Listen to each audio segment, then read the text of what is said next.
Bem-vindo ao Mente Empreendedora, com William Câmara e Gustavo Oliveira. Olá, eu sou o William Câmara, CEO da Upskill. Eu estou aqui com o Thiago Piassum, da Rival Finance. Olá, Thiago, tudo bem? Fala, William, tudo bem? Tudo Hoje certo? tudo Obrigado aí certo. pelo espaço. Muito bom. Hoje nós vamos bater um papo bacana aí sobre empreendedorismo, sobre a mente do líder do futuro. Eu quero saber um pouquinho da tua história, como é que você chegou onde você chegou. Mas antes da gente começar, queria que você se apresentasse para a gente contasse aí um pouquinho quem é o Thiago, vai? Então, William, eu sou um economista, me considero um gaúcho, me formei na Universidade Federal do Rio Grande. Sempre acreditei que empreender era a melhor forma de transformar a sociedade. Trabalho no mercado financeiro, comecei no mercado financeiro em 2015.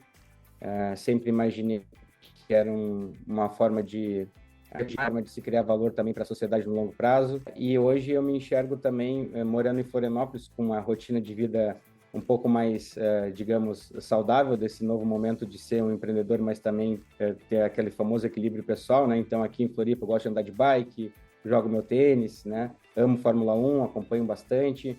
Então esse é o Thiago. Olha, Thiago, a sua trajetória empreendedora é fantástica, mas já adorei o fato de que você gosta de andar de bike, porque aí já bate com um hobby meu aí, e que você valoriza a qualidade de vida. Isso é algo bem interessante que tem tocado muita gente. Tem muita gente que trabalha só porque quer trabalhar, tá lá naquela loucura.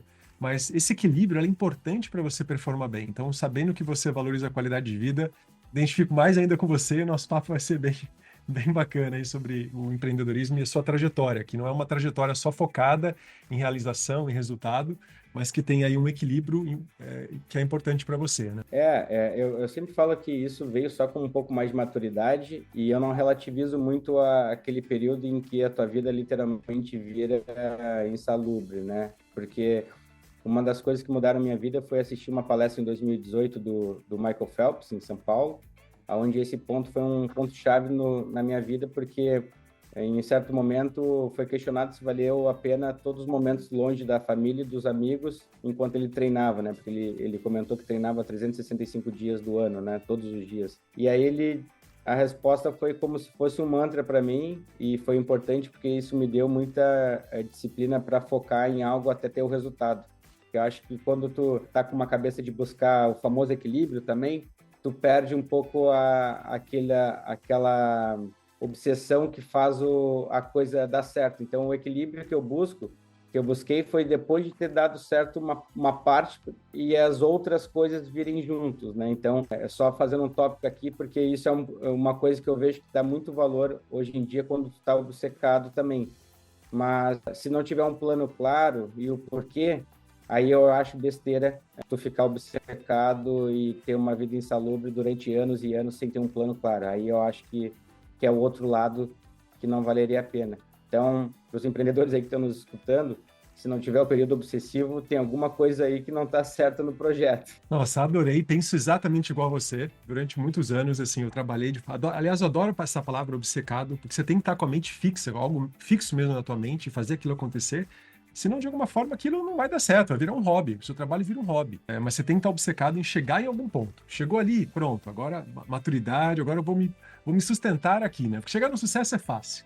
Se manter no sucesso dá um pouquinho mais de trabalho, né? Então, criar aí um plano bem claro e por que você está fazendo aquilo, porque você continue se sustentar naquela situação. Né? Que bacana. Eu gostei dessa fase que você chamou de obsessão, né? De você ter aquela obsessão para conquistar algo, né? Eu simpatizo muito com isso. Eu vejo, infelizmente, eu vejo muitos jovens, 20 anos às vezes, já escolhendo, querendo já manter um equilíbrio logo com 20 anos de idade. E às vezes pode ser um engano, às vezes pode ser uma necessidade por uma questão de saúde. Às vezes tem opções, hoje com um trabalho híbrido, em qualquer lugar do mundo, você tem a opção de ter um equilíbrio de vida logo de cara, né? Mas fala um pouquinho sobre essa fase obsessiva, né? Qual foi o seu plano e qual foi o seu porquê, né? E o que te motivou? Quais foram as competências suas que você desenvolveu que fizeram você chegar lá?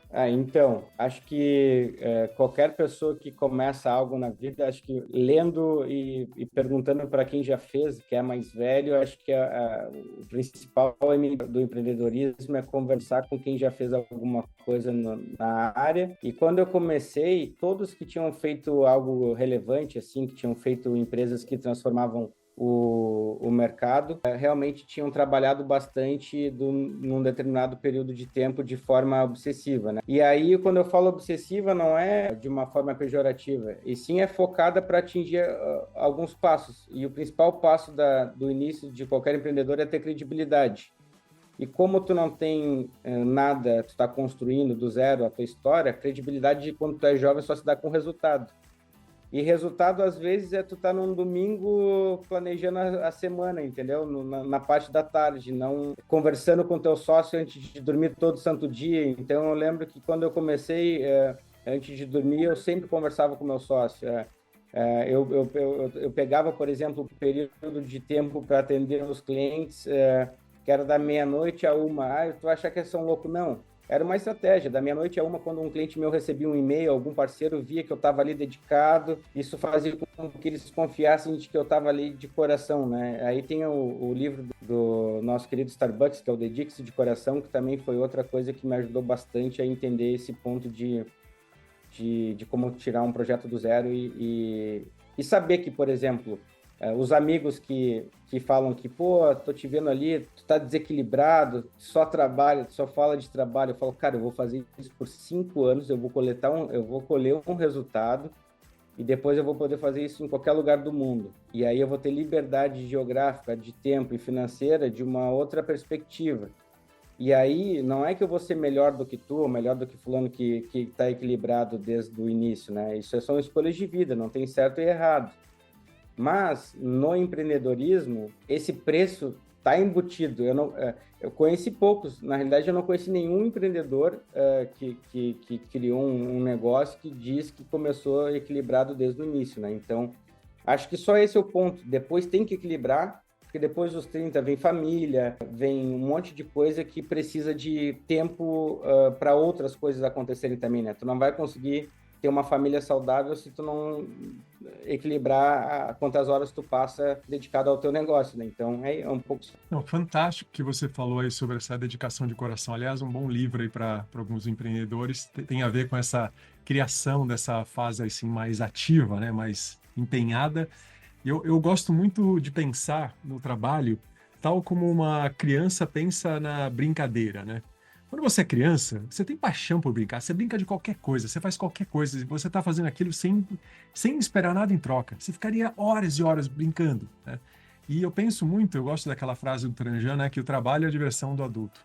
Então, o trabalho ele tem que ser divertido para você. Mesmo que você esteja focado e obcecado ali, você está se divertindo naquele processo. Tenho certeza que nesses 5 anos que você se dedicou aí para construir a sua credibilidade através do resultado, eu tenho certeza que você gastou energia, mas você se divertiu muito. É que o ponto do se dedicar e trabalhar mais é que o ócio criativo, quando tu tá obcecado, é que gera o detalhe, né? Então, quando eu falo sempre isso, é a questão do sábado de manhã fazer alguma coisa que envolva a tese que tu tá trabalhando, no domingo já preparar a semana, isso tá ali, é que nem um atleta, né? Um empreendedor que não se enxergar como um atleta, ele não entendeu o que é empreender, porque o atleta, ele tem que treinar, ele tem que descansar e ele tem que se focar na atividade seguinte que vai acontecer, né? O empreendedor é a mesma coisa.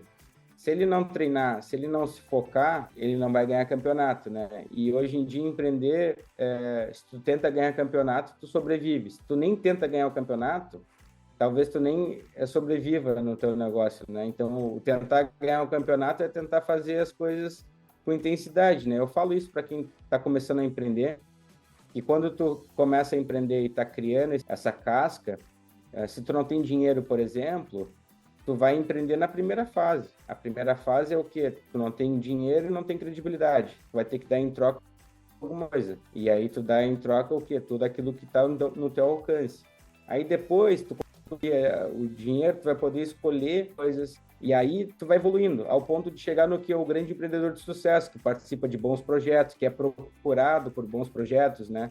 Que tem como criar essa oportunidade para si. Mas até lá é construção. Mas se tu tá rodeado de pessoas boas, acho que o equilíbrio de quem tá começando é tentar ter gente boa do lado. E aí acho que começa na faculdade isso. Acho que um erro muito grande que se tem hoje em dia é a pessoa querer abrir o próprio negócio depois que ela só estudou a vida inteira. Enquanto que na faculdade ela já poderia estar provando do que é empreendedorismo, né? Então, por exemplo, empresa júnior, né? Eu fundei empresa júnior. Organizar uma atlética de esportes, pô, fundei uma atlética de prática esportiva. Tudo isso te obriga a passar pelo processo de convencer pessoas, de apresentar projetos, de fazer algo que não tem retorno financeiro, porque na empresa júnior, basicamente, tu trabalha de graça para as empresas para treinar como ser um profissional. E na época eu lembro que a gente era até meio ridicularizado no curso de economia, né? Porque andava de terno na faculdade, né? No interior isso não é muito comum, mas a gente queria sentir dentro do mercado financeiro, entendeu? Esse tipo de coisa acho que vai dando lastro, cara, porque as palestras de empreendedorismo que a gente dava, a gente levou Semana Global de Empreendedorismo para a faculdade, organizar um evento já é uma empresa, né? Então, fazer uma semana acadêmica da economia que tem patrocínio, né? Tudo isso já é coisa que pode ser feito e que tu vai passar por uma questão de ninguém acreditar, as pessoas acharem, te zombarem, e depois tu vai ver que quando dá certo também tu colhe os louros, né?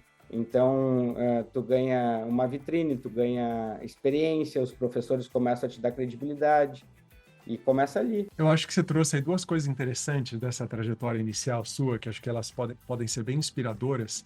O primeiro é fazer uma coisa que você faria até de graça, e você fez de graça, né? De propósito, para treinar, né? E o segundo é esse trabalho de networking, de convencimento, de conseguir aprovar projetos, é de você aprender a se relacionar, sem medo de errar, aprender a tomar não, né? Quanto mais não, mais rápido você toma, mais você aprende a como dizer o sim de verdade, né? Então, acho que foram elementos interessantes aí nessa trajetória, né? E, Thiago, você começou cedo, desde a faculdade, aí, empreendendo, conectando com pessoas, com um foco de onde você queria chegar. Se você pudesse trazer para a gente, aqui para o empreendedor, a gente sempre busca aquele ponto da virada, né? Quando é que você sentiu que foi o ponto da virada? Que você sentiu que você estava, ao invés de você estar aprendendo ali apenas como empreendedor, você já estava transbordando como empreendedor e gerando um resultado que você almejava chegar? Bom, eu lembro que a escolha do setor e do que eu estava fazendo, ela foi determinante para eu ter tido sucesso também, porque em um processo de empreender e em um processo de carreira, hoje em dia tem como ser empreendedor dentro de empresas, né? Não precisa ter um CNPJ para ser empreendedor. Eu acho que tu pode construir negócios que já existem com a mentalidade de empreendedor. Eu acho que isso é o que falta muito nas empresas, que as empresas buscam tanto, né? Achar essas pessoas. Foi quando, por exemplo, eu enxerguei uma oportunidade. Essa oportunidade não fazia sentido no momento de mercado que eu comecei ela, tinha muito risco embutido e tinham coisas mais óbvias para serem feitas que dariam um retorno mais de curto prazo se eu tivesse executado essas questões de curto prazo. E aí eu estava até pensando ontem sobre isso, né? Se eu fosse falar para alguém quando começar a empreender, é um pouco de convicção. Quando tu encontrar alguma coisa que para os outros não é 100% óbvio, mas que para ti faz sentido, às vezes a tua intuição tem que seguir, porque nunca alguém passa por um momento de surfar a onda pegando a onda já pronta. Normalmente quem surfa a onda é quem está lá atrás, né? Então isso em qualquer mercado. E para começar a surfar a onda, às vezes tu vai ficar parado no mar um tempinho, esperando ela chegar. Mas é isso que vai fazer tu surfar a onda. Então, por exemplo, a inteligência artificial que está na moda agora, quem está surfando é quem começou em 17, 18, 19. A blockchain, que foi uma onda, quem surfou foi quem estava preparado depois lá de 2017. Distribuição de investimentos, quem surfou foi quem abriu distribuição de investimentos na XP em 2015, 14, não quem abriu uma distribuidora em 2020. Então eu falo isso porque são exemplos que, se tu enxergar um setor, cara, tenha convicção e cria um plano para sobreviver e durante isso não te der resultado suficiente para aquele tipo de vida que tu quer ter. Então, porque, por exemplo, qualquer mercado inicial, ninguém vai te pagar por algo que tem risco, né? Ou tu não vai ter um mercado ali maduro para ter a solução. Então, quando eu percebi que eu tinha acertado o mercado, foi quando eu tinha captado 100 milhões de reais de investidores no Brasil, numa cidade do interior do Rio Grande do Sul, em Pelotas, com 2 anos de carreira. E ali eu percebi que, Eu acertei a tese de trabalhar em cidades do interior até 400 mil habitantes, eu acertei o setor, e quando eu comecei lá, isso aí foi em 2019, início de 20, antes da pandemia, e quando eu tinha olhado isso em 2015, quando eu comecei a estagiar na área em 2015, era uma loucura tu pensar que isso poderia ser possível, né? Então, tem que começar em algo que tu acha que tenha futuro, mas que ao mesmo tempo tu saiba que se está muito bom e está muito quente aquele mercado, vai vir uma correção aí. E eu sempre vejo essa correção vindo. Seja para o pessoal de tech, né, que teve um boom depois da pandemia, que todo mundo queria virar programador, porque todo programador ganhava bem. Aí todo mundo virou programador, 2 anos depois, todo mundo demitido. E o salário diminuiu quase pela metade. Blockchain, mesma coisa. Bitcoin sempre abre empresa, quando o Bitcoin bate máxima, sempre alguém quer empreender com blockchain depois que o Bitcoin bate máxima, né? Só que não é esse o ponto, nunca vai ser, né?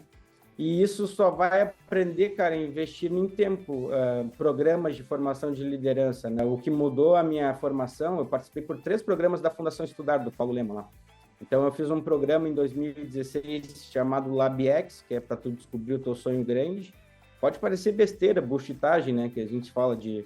Mas não é, porque é um programa que tu te obriga a falar qual é o teu sonho grande e já te deixa incomodado, porque tu não consegue responder. Aí depois tu faz um programa que fala sobre propósito, tu também começa a entender o que é propósito, mas pensar a fundo, não falar sobre propósito de forma clichê. Escrever uma carta para ti mesmo, como se fosse daqui a 10 anos. Esse exercício, por exemplo, que eu tive que fazer nesse programa, fez eu desenhar o Thiago com 30 anos, 32 anos.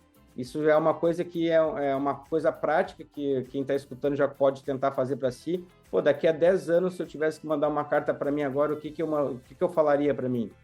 Pô, isso já começa a te obrigar a pensar em coisas que tu não está maduro.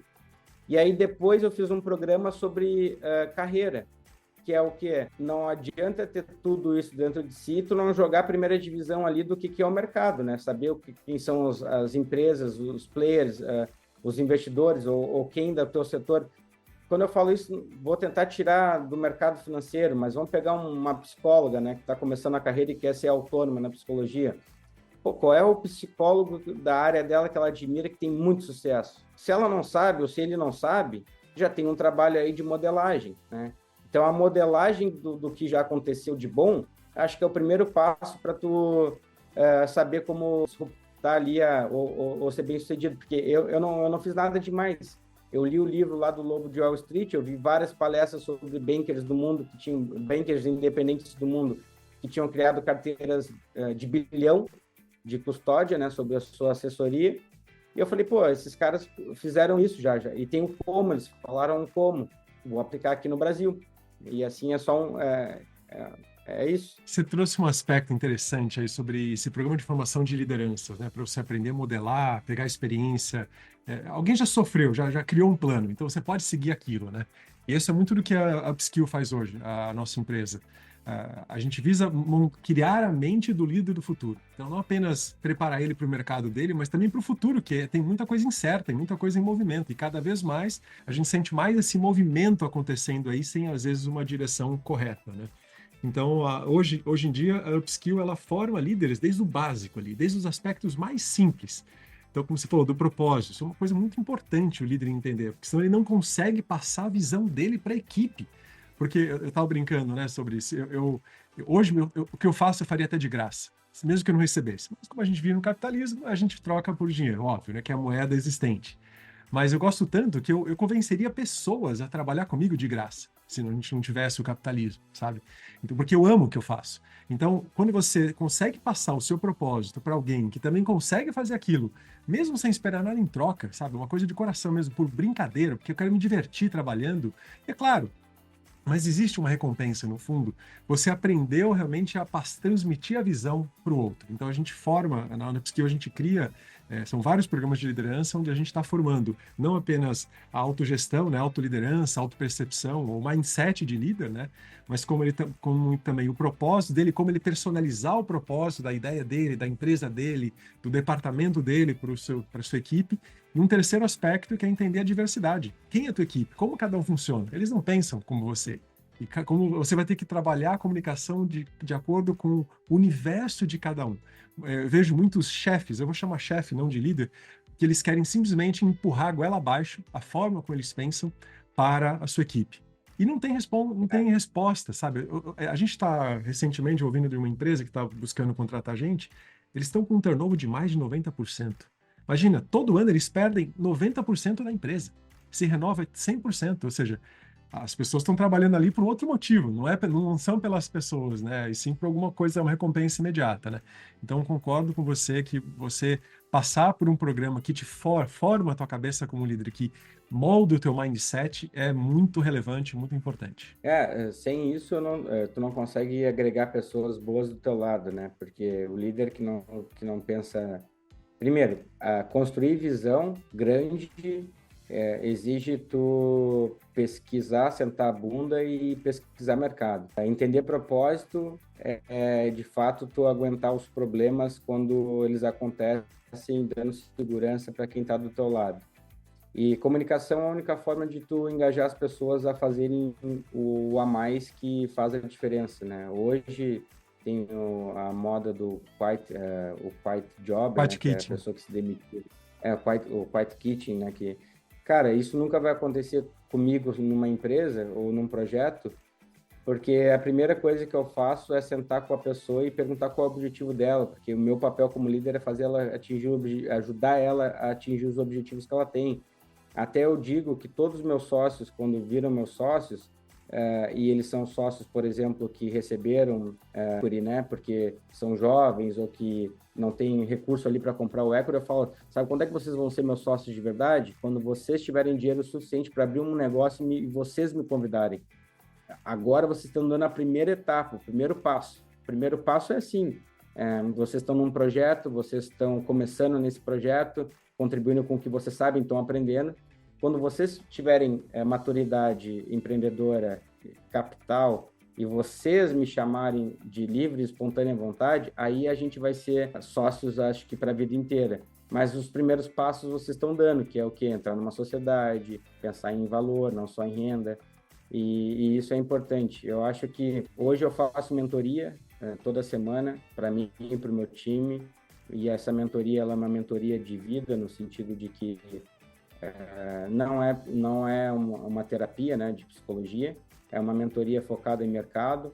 E então, se existe isso hoje, por vocês ou por quem quer que dê, eu recomendo, porque o que eu vejo de gente boa que empreende, mas que compete com quem está prestando serviço ou está entrando no negócio, que não tem a maturidade e a visão de que, cara, se um cara bom entrar aqui e me deixar desconfortável, cara, é meu ego que tá falando, não é outra coisa além disso. E se um cara bom me incomodar, como é que eu vou ter 50 caras bons, né? E aí o papel do líder não é ser o melhor e fazer tudo, né, numa organização, né? O papel do líder é fazer essas pessoas trabalharem juntas, né? E eu vejo que isso é uma dificuldade, às vezes, pelo próprio líder não aceitar dividir o holofote, dividir o próprio trabalho em si. E isso eu só consegui aprender, cara, falando com gente que entende de skill pessoal. Eu, por exemplo, quando eu fiz testes de skill para toda a minha empresa, eu percebia por que eu tinha dificuldade com o cara cauteloso. E como eu tomo muito risco e sou muito influente, muito dominador, o cara cauteloso ficava louco comigo, né? Quando eu mudava uma reunião, mudava o projeto de uma hora para outra, para aquele cara ali, o relacionamento com ele é como se eu desse um tiro nele, remarcar uma reunião em cima da hora. Enquanto para outras pessoas que são influentes, que nem eu, remarcar a reunião na hora não muda nada, porque ele também está ali, é o mesmo perfil. E aí tu aprende isso, daí tu sabe, pô, essa pessoa aqui, ela valoriza isso. Então, para me relacionar bem com ela, eu vou lidar dessa forma. Não que seja manipulativo nem nada, mas é verdade. Quem não consegue entender de perfil, e até momento de vida.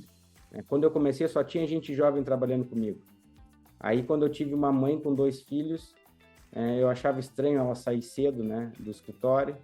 E aí, um dia, ela me levou para ver a rotina dela. Quando ela me levou para ver a rotina dela de fazer almoço para os filhos, pegar os filhos na escola, eu falei, tu é uma heroína.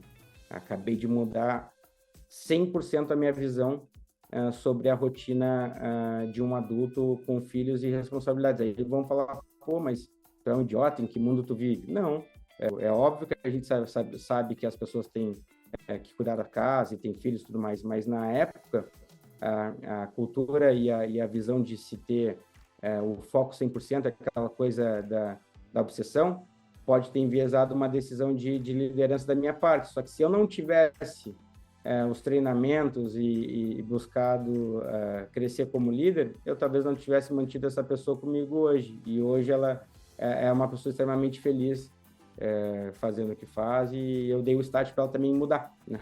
Então, é isso. Você tocou num ponto muito importante, que acho que é uma mentoria, né? Alguém te treinando com aspectos humanos nos faz entender a diversidade, como as pessoas pensam diferente, elas têm momentos de vida diferentes, elas agem de forma diferente. Você sabe ter essa skill de adaptar, de ajustar essa comunicação de uma forma inteligente e ágil para entender a motivação, o que faz aquela pessoa dar um passo adiante. Você está construindo força para o seu próprio time, né? Ao invés de jogar contra você, né? As pessoas às vezes querem impor uma forma de agir e acabam jogando contra elas mesmas, né? E é só uma questão de você entender como que a pessoa funciona, né? Eu sabia que você tinha algo diferente. Agora que você falou que você faz mentoria até hoje, é focado em mercado, em pessoas, agora deu para entender como o sucesso aconteceu tão rápido aí, Thiago. E não tenho só mentoria para mim. O primeiro passo foi botar mentoria para todos os sócios, porque se os sócios não, por exemplo, esse lance da saúde, da família, da grana e do profissional, não pode ser visto só de uma forma unilateral, né? Porque o profissional, às vezes, não é a grana. O profissional, às vezes, é reconhecimento. A grana, às vezes, não é ser bilionário, mas sim ter estabilidade de poder comprar e seguir a sua vida. O familiar... Então, essas áreas aí, se os sócios não estão absorvendo e crescendo como pessoas, a sociedade não cresce. E se a sociedade não cresce, a empresa não cresce. Aí o negócio funcionou tão bem para os sócios, depois que eles fizeram as mentorias, que eu botei para o time de desenvolvimento. Hoje a gente tem 15 pessoas na Revel e a gente está fazendo uma tarefa que é muito maior do que a gente conseguiria fazer se a gente fosse pensar de forma concreta. A gente está criando uma plataforma que conecta investidores globais ao mercado de crédito privado agrícola brasileira.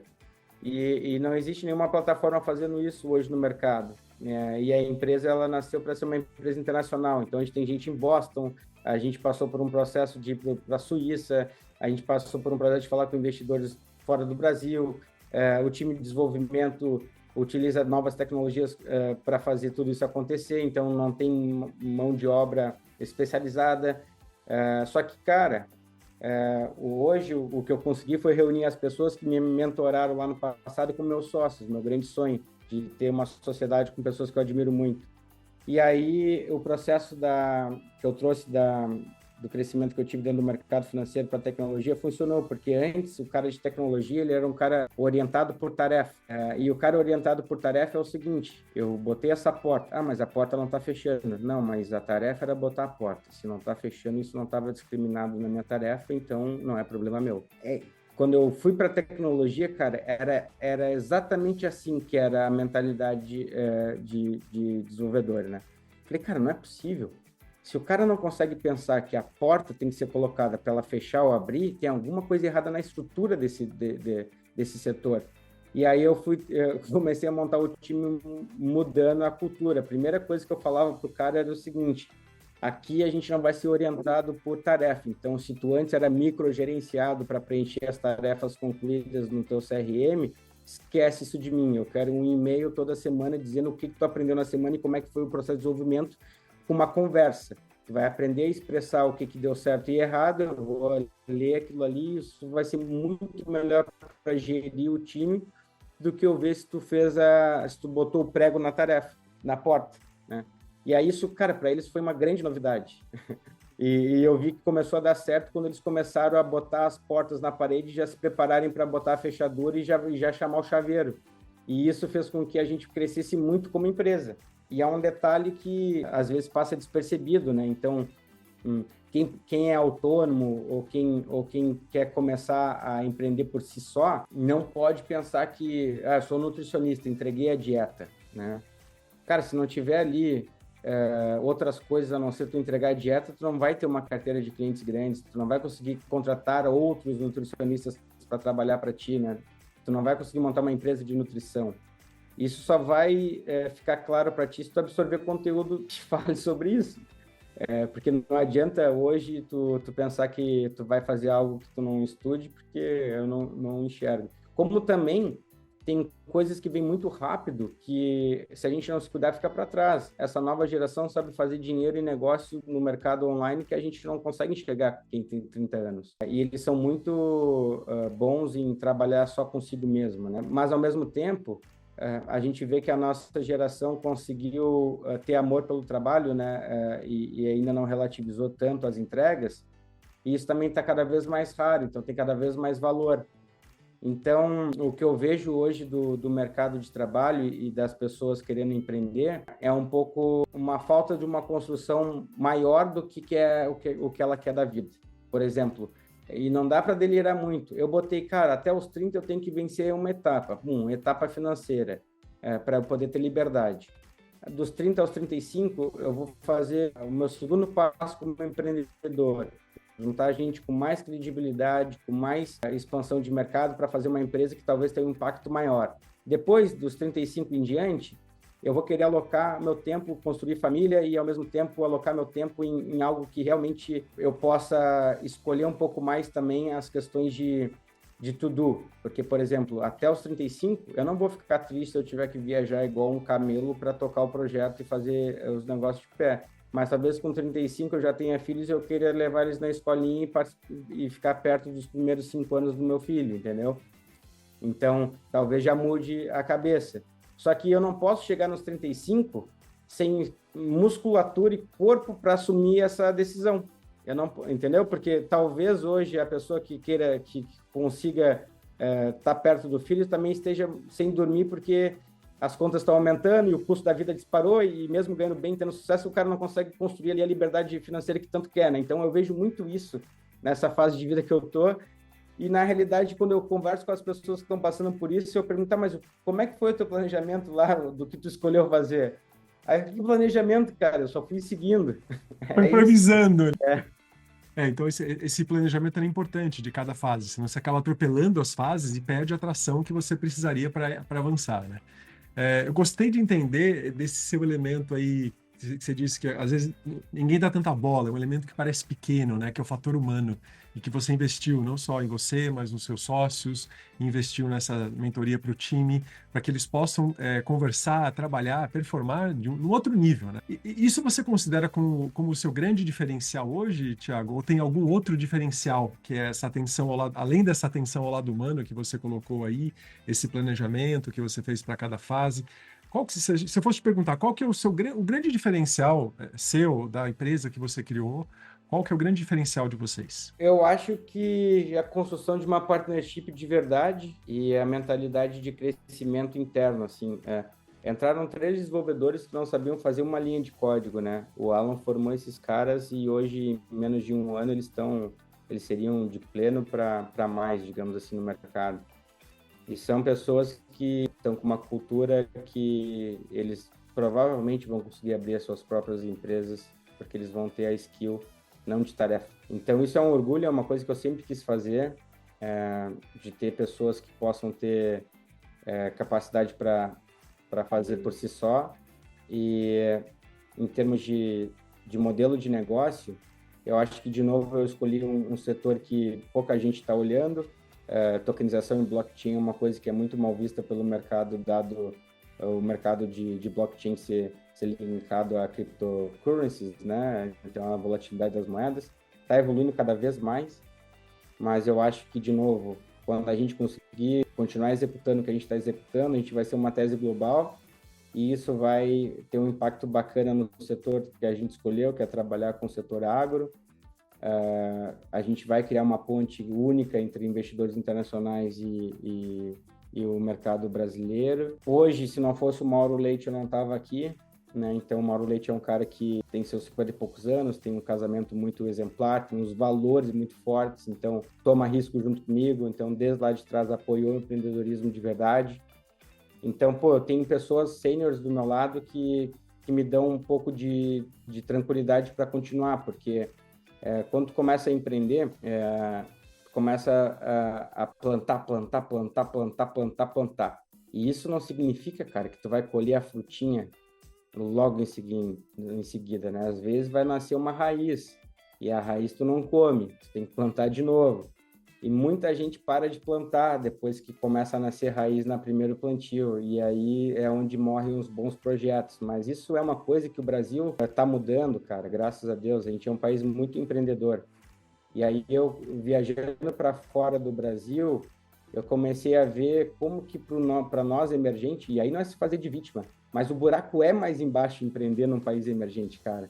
Né? Pô, tu vai lá para Boston, tu vai num evento do MIT, não tem como dar errado aquele negócio. Um professor do MIT vai lá, cria uma tese de uma tecnologia nova, uma startup utiliza a tese e um fundo de investimento dá $200 mil para os caras começarem. E aí... Tem agilidade, o fundo quer, não, e o fundo só quer a preferência de entrar depois. E aí tu vê lá uma startup do MIT que cria um helicóptero elétrico, entendeu? Por quê? Porque tem a pesquisa dos caras, a universidade incentiva o professor a pensar em teoria, só que voltada para mercado. Isso já é a primeira grande diferença. E tu tem um apoio de financiamento muito voltada para o desenvolvimento de novos negócios. Por isso que 80% do mercado de inteligência artificial já está lá. Por isso que os caras continuam se reinventando com todo o problema. Está lá. Aqui a gente começa com uma questão de que as universidades ainda não estão voltadas a formar o jovem para o mercado de trabalho, né? Essa é uma visão pessoal minha, nada de política aqui, não estou falando nada de partido A, B, C ou D, mas o professor hoje de uma universidade federal brasileira, ele não tem incentivo para criar um projeto em que esse projeto saia da universidade, né? Tanto é que é uma dor hoje do meu sócio, né? O Cristiano Oliveira é meu professor, foi meu professor de econometria, é um cara que é especialista em macro e faz todas as nossas pesquisas e é responsável pela tese. Então, ele fala, pô, cara, eu sempre quis fazer isso dentro da universidade, só que não tem como, né? Não tem incentivo. E a parte de financiamento, cara, quando a gente fala de um financiamento hoje de Venture Capital no Brasil, o cara que está começando, normalmente ele capta o dinheiro para pagar o time, né? E aí, hoje, o mercado de Venture Capital do Brasil, ele começa pequeno. E quando começa pequeno, ele termina pequeno. E aí, hoje, o grande papo entre os founders do Brasil é que, pô, era melhor eu ter sido contratado por uma multinacional gringa do que ter empreendido. Se empreender não tiver o retorno financeiro, vamos ser honestos, se não tiver um retorno... A vida, ela é um trade-off sempre, né? Um custo de oportunidade. Se empreender não te der uma visão de que o retorno vai ser positivo para ti financeiramente, não só por propósito, cara, tu vai buscar propósito em outras coisas. Essa que é a realidade. Então, o mercado de Venture Capital no Brasil está se transformando, porque agora que eles estão entendendo que o seed money, a série A, são formas de tu financiar empresas que estão começando, mas não para elas se pagarem, sim para elas crescerem, né? Para um dia... isso virar um mega trend, né? Porque senão aí só a nata mesmo dos projetos que dão certo, aí a estatística é jogar contra. Então, se o empreendedor não tiver rodeado de pessoas que ensinem esse tipo de pensamento, que te ajudem a te preparar, tem dificuldade. E aí acho que o público aqui, às vezes, vai ficar perguntando, pô, mas eu não sou esse cara. Depende, se tu é um autônomo, tu é um empreendedor. Talvez o que eu esteja falando para ti não faça sentido, mas às vezes o cara já teve uma carreira legal, bacana, agora quer abrir uma empresa e está tendo as dificuldades de escalar a empresa, porque ele sabe que para pagar um programador é 30K, montar um time de tecnologia é caro, daí ele fica pensando, mas como é que eu vou pagar se eu não tenho cliente ainda? Aí ele vai falar com alguém para financiar o projeto e ele pega dinheiro para 18 meses. E às vezes não adianta isso, né? E aí, se ele for ver no final da curva, vai ser, se ele não tiver muito claro e preparado para passar por isso, é difícil aguentar, né? Então, só com autoconhecimento, né? Que é o que tu tanto falou aí, que é importante. Sim, no início é necessário, né?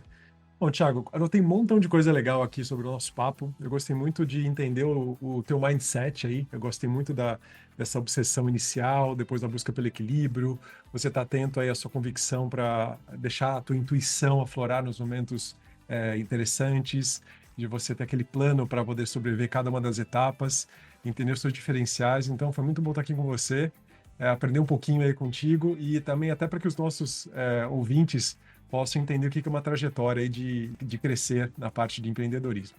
Obrigado pela participação, foi muito bacana ver até o o seu depoimento aí sobre como mentoria funciona. Isso é um pouquinho do que nós na Upskill fazemos.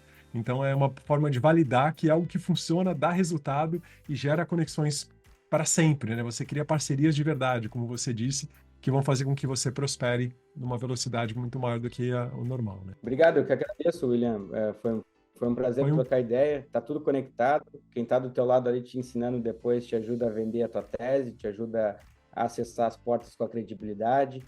O empreendedor que não conseguir acessar a credibilidade de terceiros, dificilmente abre as portas. E para acessar a credibilidade de terceiros, tu pode ser uma pessoa boa. Começa por aí. Sim, sim, verdade. Bom, para quem está ouvindo a gente, até o próximo episódio.